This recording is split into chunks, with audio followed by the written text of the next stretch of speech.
যেটা হাত নাও হ্যাঁ।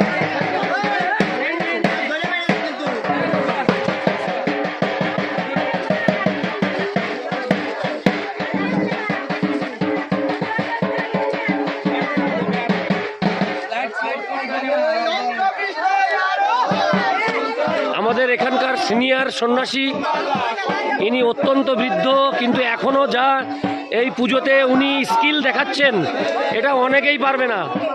তাই আমরা ওনার দীর্ঘায়ু কামনা করি, ওনার সুস্বাস্থ্য কামনা করি, যেন উনি দীর্ঘদিন সুস্থ থাকেন এবং আমাদের এইভাবে আনন্দ দিতে পারেন।